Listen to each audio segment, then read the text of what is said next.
In the canyon, that's where I long to be, with my three good companions, just my rifle, pony and me. Microciné, bonjour ou bonsoir, ça va dépendre de l'heure à laquelle vous allez découvrir cette nouvelle vidéo. Aujourd'hui, on va renouer le dialogue avec Pascal Français, qui était venu il y a quelques mois de cela pour parler d'un livre qui s'appelait Camp, le volume 1. Aujourd'hui, c'est le volume 2. C'est toujours édité chez Marest. D'ailleurs, je remercie et salue Pierre Julien pour l'aide apportée à la conception de cette émission. Voici le livre numéro 2. Alors, le sous-titre, c'est Pop, Camp, comédie et film musical. Et c'est toujours aussi passionnant et important. Ça va devenir une saga peut-être encore plus importante que celle de Star Wars, peut-être. Je pense. En tout cas, il est là pour nous en parler de nouveau. Bien évidemment, vous savez, dans le descriptif, il y a toutes les informations pour, si vous voulez vous procurer le premier volume, si vous voulez écouter la première émission et si vous voulez aussi vous procurer le second volume. Voilà, toutes les informations sont dans le descriptif. Comment ça s'est passé, l'écriture du numéro 2? Alors, en fait, le livre a été écrit en un bloc total. Et au départ, il devait être publié en un bloc. Et puis, lorsque j'ai rencontré Pierre Julien, il m'a dit on va le diviser en 3 parties. Et donc, j'ai réaménagé un petit peu le sommaire que j'avais fait au début en changeant un petit peu d'emplacement, certains thèmes, donc là, en recentrant sur la comédie. Et il y a eu un travail de réaménagement pour que le livre soit publié en 3 volumes, qui soient donc différents, mais oui, il y a une cohérence quand même par rapport à ce qui était au départ, qui était un livre de 1500 pages, dans lequel c'était un peu plus, je ne vais pas dire bordélique, mais enfin, je suivais un peu mon inspiration à ce moment-là, et le suivi du livre était différent. Et donc, tout a été réaménagé à partir du moment où on a décidé que c'était fait en 3 volumes et que ça sortirait de cette façon, quoi. Un volume tous les 6 mois. En tout cas, ce que j'ai ressenti en lisant le second volume, il y a quelque chose que je n'avais peut-être pas ressenti dans le premier, c'est le fait que ça va vraiment au-delà du terme camp et de beaucoup de choses. J'ai l'impression que c'est vraiment aussi une manière pour vous de raconter et votre histoire du cinéma, mais aussi cette histoire du cinéma qui est très souvent en marge. Il y a comme ça une revisitation, je ne sais pas si ça existe ce terme-là, mais c'est pas grave, on l'invente, allez, pourquoi pas. On revisite l'histoire du cinéma qui était peut-être un peu trop officielle, et vous prenez comme prétexte ou comme opportunité ce terme-là comme finalement pour parler de l'histoire du cinéma américain, en gros. Oui, voilà, l'histoire du cinéma américain entre les années 60 et 80, et donc d'un cinéma qui était justement un cinéma extrêmement excessif, dans lequel, pour moi, il y avait vraiment une sensibilité camp, donc d'excès de théâtralité, un aspect aussi de mélodrame dans tout ça. Et oui, c'est une façon, c'est un peu, je vais dire, un catalogue de mes films préférés, des films qui m'ont marqué. Et si ces films m'ont marqué personnellement, c'est parce que, à travers tous ces films, que ce soit les metteurs en scène comme Mitrik, Jerry Lewis, enfin, on passe ou Mel Brooks de film à l'autre, et de metteurs en scène très différents, c'est parce qu'il y avait cette dimension excessive et théâtrale et avec un sous-texte généralement homosexuel dedans. Et donc oui, c'est un peu... c'est vrai que je me suis fait plaisir en écrivant ce livre, et c'est pas quelque chose que j'ai fait consciemment, parce que pour moi, le thème, au départ, c'était le camp, et je me suis rendu compte qu'en fait, c'était vraiment tous les films que j'aimais, que ça traversait ma cinéphilie. Et ça peut donner un peu l'impression d'une espèce de catalogue très personnel de films que j'aime. Mais bon, en tout cas, je pense que les réactions que j'ai par rapport à ça, c'est que les personnes qui ont lu les 2 premiers volumes jusqu'à présent me disent que il y a ce lien qui est évident entre tout et qui n'avaient pas connu, qui n'avaient pas détecté au départ. Elles disent, en effet, il y a cet aspect de théâtralité, parce que nous aussi, c'est les films qu'on aime, c'est tout un aspect de cinéma qui nous plaît, mais on n'avait pas fait ce lien. Et l'idée du camp, je pense que c'est vraiment le fil rouge qui traverse un petit peu toutes ces filmographies très différentes. Je veux dire, je passe de Mitrik à Delmer Devs, à Jerry Lewis, à Mel Brooks, à Robert Aldrich. Mais je pense qu'il y a vraiment un point commun chez eux qui est cet excès, cette théâtralité et cette ambiguïté sexuelle qui est très présente chez eux aussi. Ah ben voilà, mais c'est ça, c'est que j'ai l'impression que dans le volume 2, c'est un aspect en fait, vous nous préparez au volume 3 parce que à la fin du volume Oui. 2, vous expliquez un petit peu ce que ça sera le dernier volume. Mais j'ai l'impression que dans le premier volume, vous en parlez aussi du fait que le camp est lié aussi à la culture gay, mais vous en parlez pas, c'est pas aussi important. Alors que dans le numéro 2, j'ai l'impression que ça devient de plus en plus important, ça devient de plus en plus évident. Moi, j'avais l'impression que très souvent, on ne voulait, enfin, quand vous parlez de l'industrie hollywoodienne qui ne veut pas voir cela, et donc il y a une forme aussi peut-être d'homophobie par rapport à ça. Il y a une forme d'homophobie, c'est sûr, qui était à l'époque, en tout cas, oui. Mais il y avait aussi cette volonté quelque part parce qu'on est là, dans les années 60, fin 60, 70, où il y a les revendications gays qui se font à l'époque, et Hollywood a besoin de se renouveler, de retrouver un nouveau public. Et donc, il va faire appel aussi à ce public-là, pas de façon manifeste, de façon un peu travestie, je dirais quelque part un peu sous-jacente, mais en sachant qu'il faut toucher le plus de public possible. C'est un peu comme maintenant Disney, quelque part, qui a été une industrie homophobe totalement et qui maintenant veut à tout prix appuyer là-dessus et qui presque porte un étendard par rapport à ça. Bon. Et c'est une période très spéciale dans Hollywood où il y avait cette volonté il y avait un peu le cul entre deux chaises et il y avait cette volonté de trouver du public et que le public n'était plus le même que celui d'avant. C'était plus un public paternaliste, classique, familial, et qu'il y avait une nouveauté qui s'ouvrait à travers ça. Et donc ils ont fait des films qui sont assez extravagants, assez fous, involontairement quelque part, parce que il fallait toucher le plus grand public possible, dont le public gay, et il y a cette récupération d'une esthétique qui était celle de la culture gay et qui s'est imposée à cette époque. Alors, il y a trois livres dans ce deuxième volume. Il y en a un qui parle de la comédie et puis par rapport à plusieurs figures que nous connaissons, telles que Jerry Lewis ou Mel Brooks, mais aussi, très important, le film Certains l'aiment chaud et ce qui en a découlé de tout cela. Puis ensuite, la seconde partie, c'est sur le pop camp. Ça, je trouve que c'est un moment important parce que ça remet les pendules à l'heure et ça, on va en parler. Et puis la troisième partie, c'est la comédie musicale. Vous avez commencé un peu à l'évoquer, c'est-à-dire comment Hollywood essaye de s'attirer, d'essayer de sensibiliser la jeunesse, mais en même temps, elle ne révolutionne pas du tout les formes, donc ça donne quelque chose d'assez particulier. Mais ça aussi, on en parlera à la fin. Alors, déjà, commençons par le livret 5, qui revient sur livret 4, pardon, qui revient sur Jerry Lewis, Mel Brooks et la comédie Certains l'aiment chaud. Commençons par Certains l'aiment chaud. Alors, si je comprends bien, c'est vraiment un film extrêmement important. C'est un film absolument séminal pour moi, vraiment par rapport au camp, parce qu'il y a une espèce de liberté de ton dans le film de Billy Wilder sur l'homosexualité, où les deux personnages, que ce soit celui de Tony Curtis, qui remet en cause cette espèce de virilité, de séducteur de Don Juan, et de Jack Lemmon qui se découvre peut-être une sensibilité homosexuelle. Bon. Et la dernière réplique du film qui est hyper connue, que nul n'est parfait, c'est-à-dire lorsque Jack Lemmon annonce au mec qu'il aime, en fait, au mec qui aime lui, qu'il est un homme, et lui dit il n'est parfait. Bon. C'est vraiment un film qui était extrêmement, quand on le replace dans le contexte de l'époque, à Hollywood, était vraiment extrêmement novateur et très, très risqué, je pense, pour l'époque. Mais Wilder a toujours été très risqué, je pense, pour toutes les époques. Comme, en effet, dans Boulevard du Crépuscule, on est vraiment dans l'annonce presque de tout ce cinéma de exploitation et de drame gériatrique, avec ces vieilles stars qui deviennent un peu envahissantes et qui deviennent un peu inquiétantes.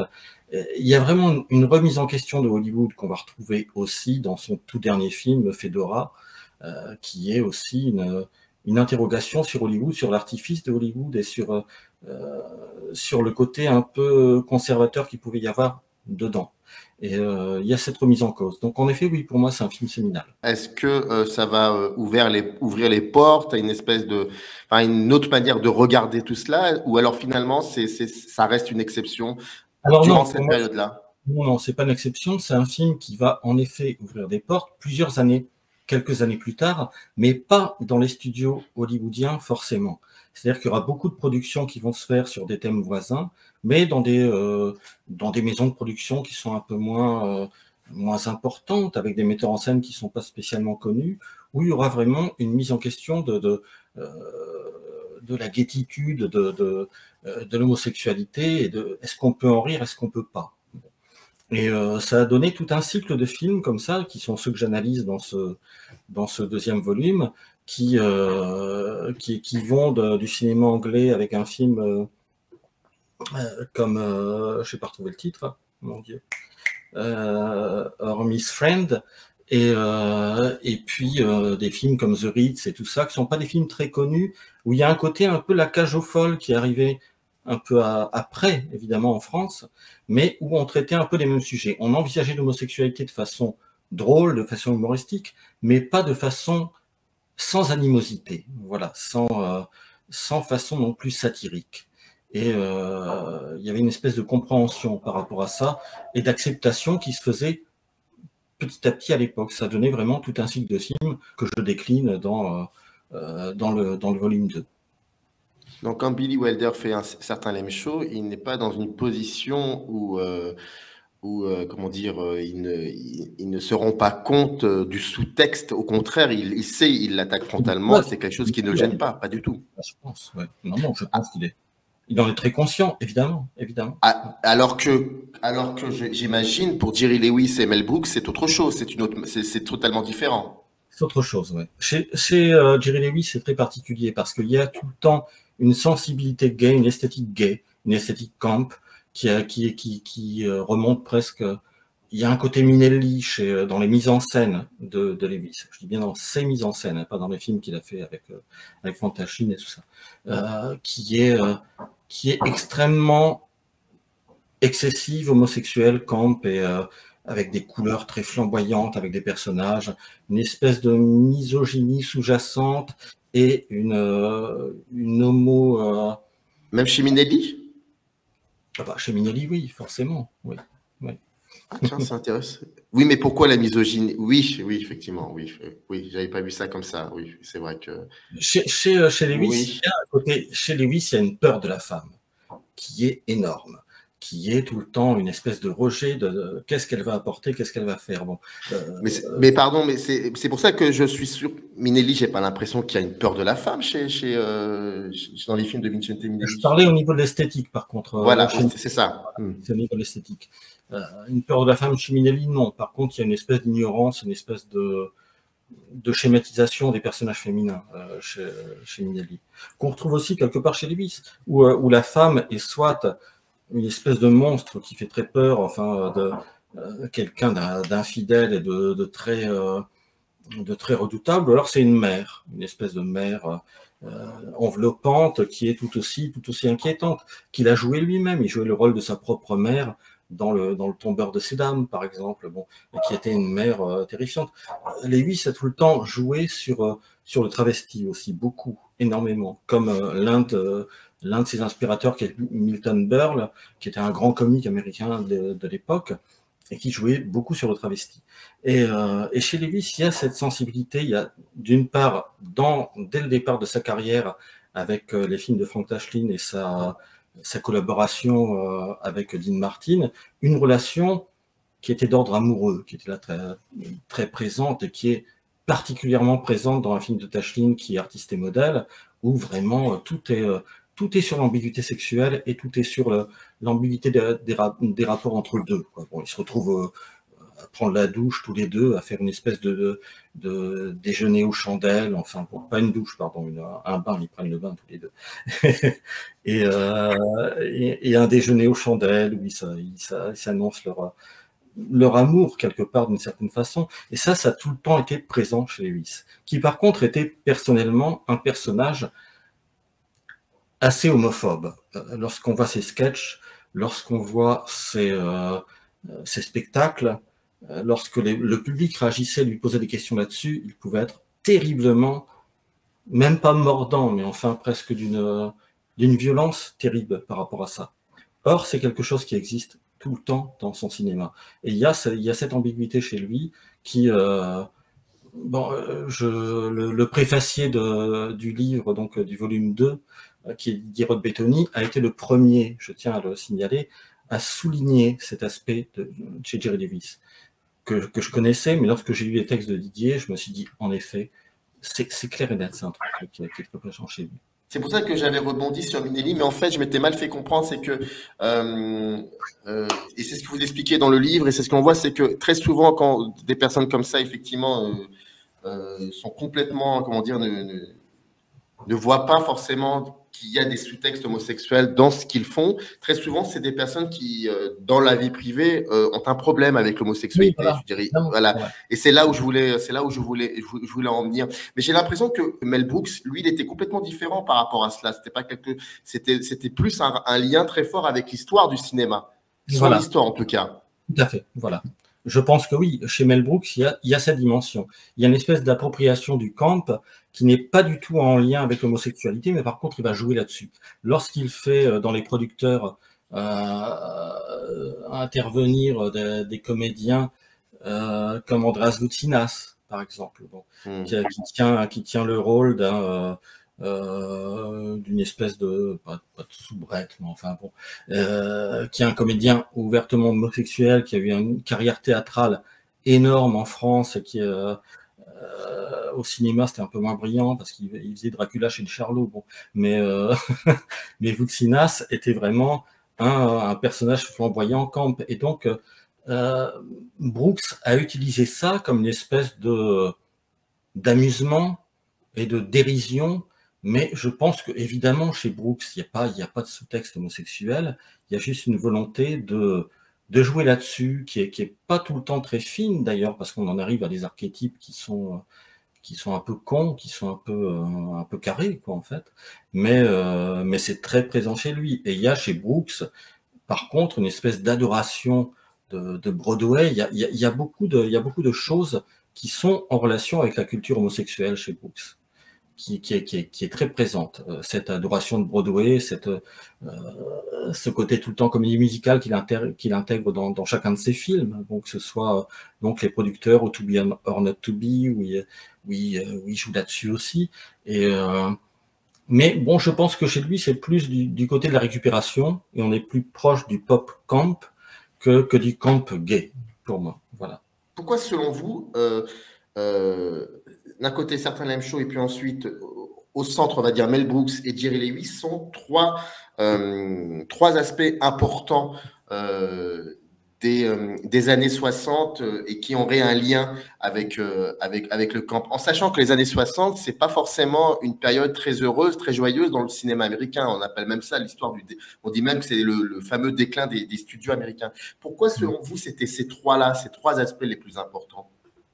Je dis juste qu'ils sont en relation avec le camp pour moi, mais après, bon, par rapport à l'histoire des studios de l'époque, je sais pas, je vois pas j'ai pas d'opinion par rapport à ça, quoi, en fait.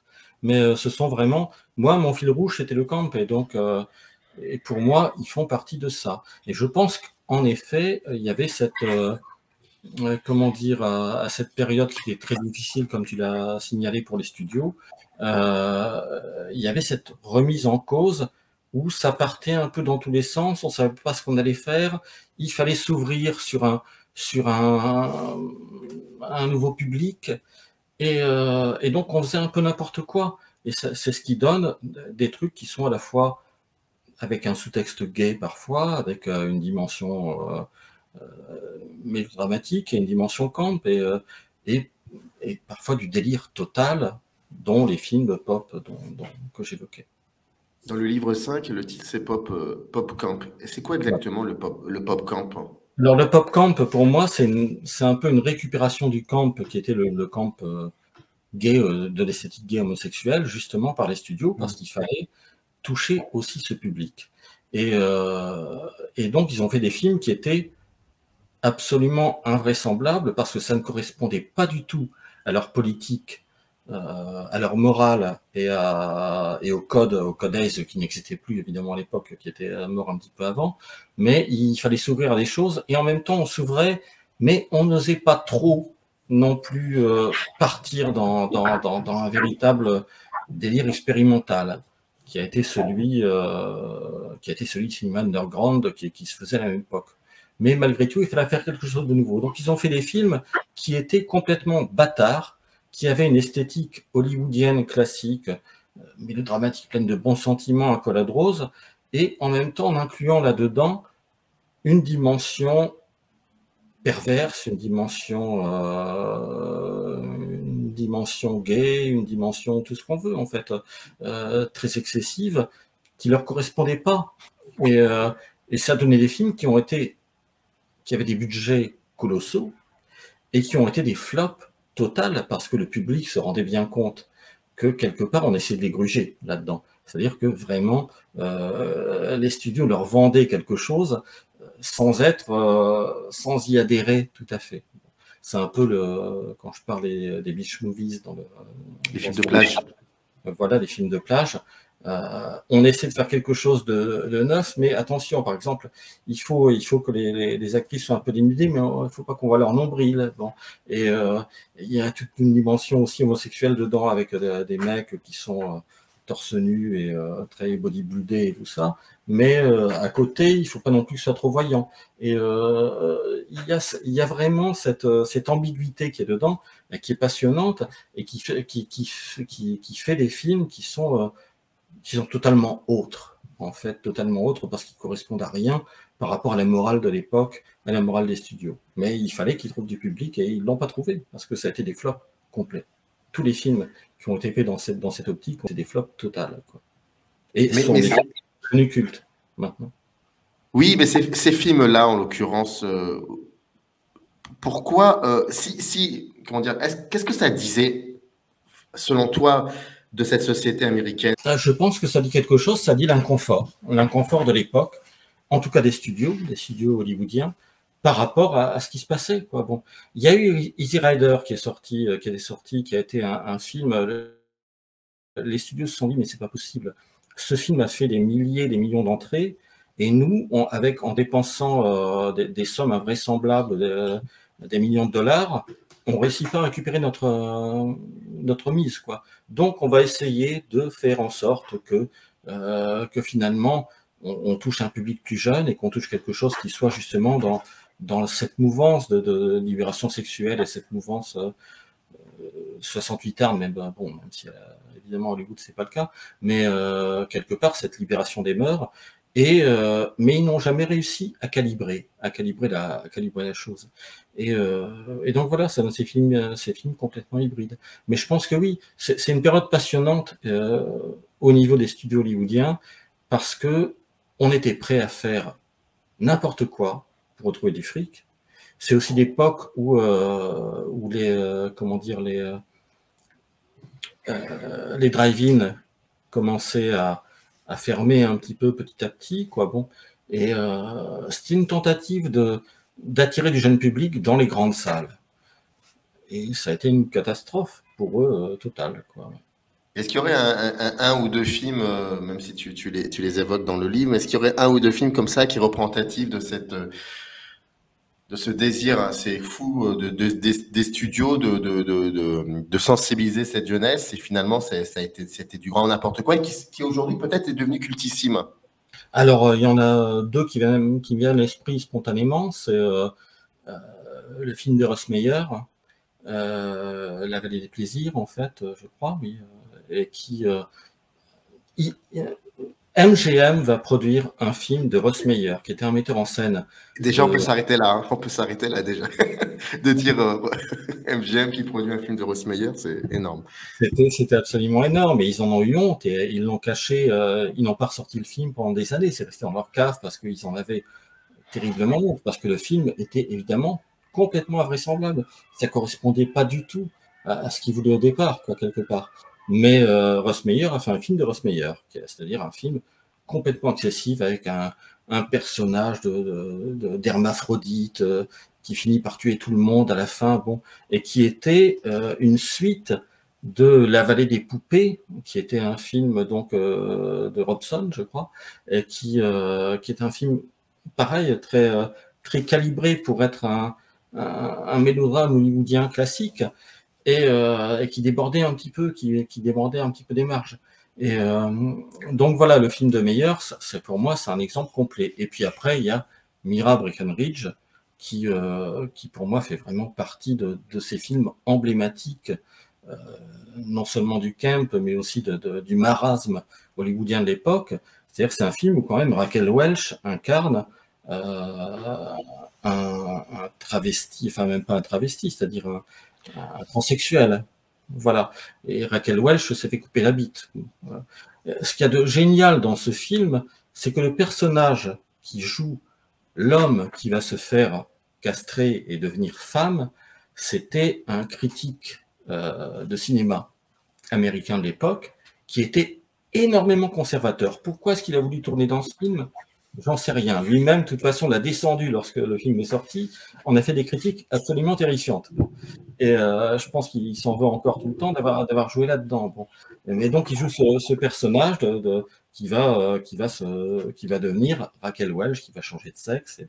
Et Raquel Welch va, donc, le personnage, descendre le machisme et comment dire, à la fois le machisme, oui, la misogynie dans les studios hollywoodiens en jouant de sa personnalité sexuelle féminine. Bon.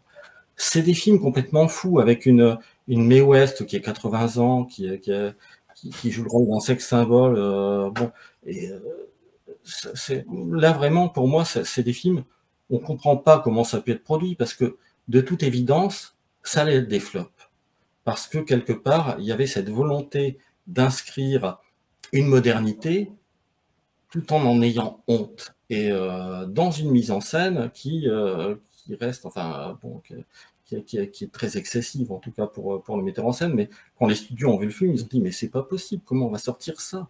Ça sort, ça ne ressemble à rien de ce qu'on a pu faire auparavant. Et donc, ils ont produit plein de films dont ils avaient honte, en fait, quelque part, parce que tout le côté conservateur et actionnaire, chez eux, était tout le temps très présent. Mais il y a eu cette flambée de films complètement fous qu'on puisse faire à l'époque, comme Candide, Christian Marquand, qui s'est fait sur un coup de tête, enfin bon. Ou Skidoo de Preminger. Mais juste une question, qu'est-ce qui a provoqué, ça a été une période qui n'a pas duré éternellement, et ça a été quoi le point de rupture historiquement, qu'est-ce qui a provoqué ce point de rupture qui a fait ? Est-ce que c'est le nouvel Hollywood qui a fait en sorte que cette période des années 60, à un moment, s'arrête ? Je pense que ça a joué, puis qu'ensuite, ils ont trouvé un bon axe, c'est-à-dire un axe un peu différent. Il y a le nouvel Hollywood, et il y a aussi Il y aurait la guerre du Vietnam, peut-être aussi, qui a fait que peut-être ça a créé des répercussions sur... Je pense qu'il y a eu des répercussions là-dessus, à ce niveau-là, oui. Évidemment, je pense que c'est évident. Il y a le nouvel Hollywood, et il y a eu aussi, tout à coup, la notion de blockbuster qui était plus moderniste, qui était plus dans l'air du temps, quoi. Bon, je ne vais pas m'aventurer, mais évidemment, lorsque des films comme L'Exorciste ou Star Wars, ils ont décidé de cibler plus un cinéma qui était un cinéma d'exploitation straight, malgré tout, c'est-à-dire qui convenait à certaines, qui correspondait à certaines conventions, pour en faire des gros budgets. Et donc, une récupération du cinéma d'horreur, du cinéma de science-fiction et tout ça, qui ont fait des blockbusters, et évidemment, Nouvelle Hollywood a joué aussi là-dessus. Ouais. Après, c'est marrant parce qu'avec le recul, si on regarde les premiers Star Wars, on pourrait trouver des moments extrêmement camp dans certains épisodes de Star Wars. J'en suis même persuadé. Alors, le dernier livre, pardon, c'est quelque chose c'est le livre qui parle de la comédie musicale. Et je voulais savoir, c'est ce que tu dis dès le début, c'est que, en gros, la comédie musicale, ce genre très hollywoodien, finalement, ça a toujours été en partie lié au camp. Oui, parce que, en tout cas, dès le début, dès les années 30, les films de Busby Berkeley, par exemple, qui étaient chorégraphiés par Busby Berkeley, qui était un chorégraphe, qui faisait des mises en scène absolument surréalistes, avec des centaines de femmes qui bougeaient leurs jambes et qui créaient des espèces de tableaux vivants. Bon, il y a une dimension camp tout le temps de la comédie musicale. chez Minelli aussi, par exemple, bon, lorsqu'il en a fait, il y a cette dimension chez Donen, et donc oui, c'est très lié au camp. Un film comme, comment dire, Tous en scène de Minelli, c'est un film qui joue en plus sur la problématique représentation, spectacle, et qui interroge vraiment par rapport à ça, où est la représentation, où est la vérité, où est la... Bon. Et en même temps, donc, c'est des films qui questionnent aussi la question de mise en scène et de vraiment cette question de réel et de spectacle, qui est une question centrale dans le camp. C'est-à-dire quand est-ce qu'on se met en scène et quand est-ce qu'on est authentique. Et ça, c'est quelque chose qui est très présent dans la comédie musicale, parce que on passe de scènes où les personnages vont être en train de se parler de façon tout à fait normale, à des scènes où ils vont danser et tout ça, et se mettre en scène et de venir. Et oui, c'est une question essentielle dedans. Donc, alors après, ce qui s'est passé dans les années fin 60, début 70, c'est que cette comédie musicale-là ne marchait plus. C'était devenu un peu désuet. Mais Hollywood, par contre, s'est acharné à vouloir continuer à en faire en disant « c'est toujours un créneau possible ». Et donc, ils ont dépensé des sommes folles pour faire des films extravagants, comme Star de Robert Wise, ou comme Horizon perdu, qui est un film... qui est peut-être le film le plus camp des films camp possibles, et qui ont été des flops complets. Et donc, ces années 60-70, où Hollywood essayait de maintenir une tradition du musical qui n'avait plus rien à voir avec celle qui était avant, parce qu'entre deux, il y avait eu West Side Story qui posait des questions politiques, qui posait des questions des questions raciales et qui étaient ancrées dans une réalité sociale. Ils voulaient quand même continuer dans leur vieille version, et donc ça a donné des films absolument fous, aberrants, qui sont très peu regardables actuellement. D'ailleurs, bon, moi je trouve que c'est très peu regardable, mais c'est très drôle, parce qu'il y a cet acharnement à vouloir maintenir une tradition qui ne plaisait plus à personne. Est-ce que ces films-là dégageaient... est-ce qu'ils étaient légèrement conservateurs, ces films-là? Oui, il y avait des sous-textes conservateurs, oui, évidemment, ouais, complètement. Mais qui était vraiment ceux d'une tradition hollywoodienne, quoi, qu'ils voulaient maintenir. Bon, lorsqu'il y a eu Même, par exemple, qui était un film qui au départ était un roman très culte dans la communauté gay, qui a été adapté au cinéma dans les années 50 avec Rosalind Russell. Ils en ont fait un remake. Ça a donné un film qui était complètement désuet, qui était complètement, en effet, très, très, très conservateur dans le fond, et assez fou dans la forme quelque part, parce que ça ne correspondait plus à rien, ça ne correspondait plus à la réalité sociale de l'époque. Et c'est ce décalage qui crée un peu la dimension camp des films.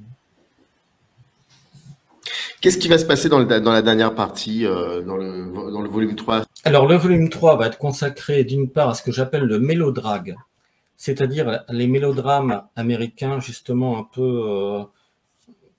qui était plus trop à la mode à l'époque, mais qu'on faisait encore parce qu'il fallait continuer cette tradition. Et mélodrague parce que ce sont des films qui sont joués par des comédiennes qui, en général, sont des équivalents féminins des scénaristes, des auteurs qui ont écrit les scénarios et qui ont écrit les livres de départ, Tennessee Williams et tout ça, bon, et où ce sont des hommes, en fait, qui sont joués par des femmes. Enfin, ce sont des hommes homosexuels qui sont joués par des femmes. Le troisième volume va être vraiment axé sur le camp gay, absolument gay. Donc, il y aura toute une part qui va être sur le cinéma porno gay, par exemple, la part de camp qui existait dans le porno gay, qui n'était pas très évidente à l'époque, parce que il fallait qu'il y ait une représentation, finalement, une espèce de légitimation de l'homosexualité, donc on présentait des mecs très virils. Et tout le côté un peu travesti et tout ça était très absent du porno gay de l'époque, sauf pour quelques cinéastes que je vais décliner dans le livre. Et puis le cinéma underground et le cinéma expérimental, c'est-à-dire des incontournables comme Kenneth Anger, comme Jack Smith, qui est pour moi l'un des maîtres en la matière dans le cinéma expérimental gay, vraiment déclaré comme tel. Les frères Cuchard, qui étaient deux frères jumeaux, qui faisaient des films très très bizarres, qui reprenaient tous les codes du cinéma américain pour les défoncer et pour les déconstruire totalement. Ils faisaient des films, je sais pas, des films orientaux qu'ils allaient tourner sur des immeubles de New York, de Manhattan, bon, avec des décors avec 3 francs 6 sous. Bon. Et les frères Cuchard, ça c'est vraiment, bon, c'est mes grands amours, c'est magnifique. Et donc il y aura tout cet aspect. James Bidgood, l'auteur de Pink Narcissus, et puis tout un chapitre aussi très important sur John Waters, qui est incontournable et qui fera la couverture sans doute du livre. Actuellement, le livre est sorti au mois d'avril, le volume 2 est sorti au mois d'avril, et il y a quelques mois de cela, le premier est sorti aussi, toujours chez Marest. Je voudrais savoir, est-ce que tu as eu des retours, pas forcément du grand public, mais plutôt des retours comme on dit, là pour le coup, je veux dire les professionnels de la profession, comme disait l'autre, sur cette histoire du cinéma, sur le terme. Est-ce qu'il y a eu aussi des personnes qui sont venues vers toi pour essayer d'en savoir davantage, pour eux elles-mêmes travailler aussi sur cela? Est-ce qu'il y a eu, des, je dirais pas forcément des retours d'universitaires, mais vraiment des personnes de cette profession-là, des écrivains, des critiques, voilà. Est-ce que ça a été c'est un peu embêtant d'en parler parce que bon, mais j'ai eu beaucoup de retours. Oui, je veux dire c'est embêtant parce que je veux pas donner l'impression que oui, ça a marqué. Bon, mais j'ai eu beaucoup de retours. C'est peut-être le livre, le volume 1 en tout cas, qui m'a créé le plus de retours de tout ce que j'ai écrit depuis tout le temps, que ce soit les romans et tout. Et il y a énormément de retours. Il y a des gens qui connaissaient pas le concept, qui sont devenus passionnés. Il y a des gens qui connaissaient le concept et qui me disent mais par contre on n'envisageait pas tel cinéaste comme Ethan Camp et Aldrich, par exemple, dont je parle dans le volume 1, et ils me disent, bah oui, en effet, c'est le cas. Donc, il y a énormément de retours. Il y a vraiment, et je suis super content par rapport à ça, parce que je pense qu'il n'y a jamais eu autant de communication avec des lecteurs, pour ma part, en tout cas. Même mes précédents livres que j'ai écrits sur le ciné, il y avait des retours, mais il n'y avait pas cette dimension-là, quand même, où là, vraiment, je suis contacté par des gens qui sont... ça les passionne parce qu'ils connaissaient pas le concept et ils se disent bah oui, il y a quelque chose à faire, il y a quelque chose à dire, il y a des choses à traiter. Donc oui, j'ai beaucoup de retours par rapport à ça et j'en suis vraiment super heureux, quoi. Tu imagines. En tout cas, dans le descriptif, vous avez toutes les informations pour vous procurer le 1 et le dernier en date. Et dans quelques mois, il y aura le 3e qui arrivera et qui va clôturer cette saga littéraire. En tout cas, c'était c'est au mois d'octobre, voilà. Donc on aura une rentrée camp et ça va être intéressant pour le coup. Merci beaucoup Pascal d'être revenu pour parler du numéro 2 et puis j'espère qu'on se retrouve dans quelques mois pour le 3. Pour le 3, pour clore le débat. C'est incroyable, j'ai l'impression que c'est une belle saga cinématographique, c'est génial. Merci Samir. Merci à toi, générique. À bientôt. In the canyon, that's where I long to be, with my 3 good companions, just my rifle, pony and me.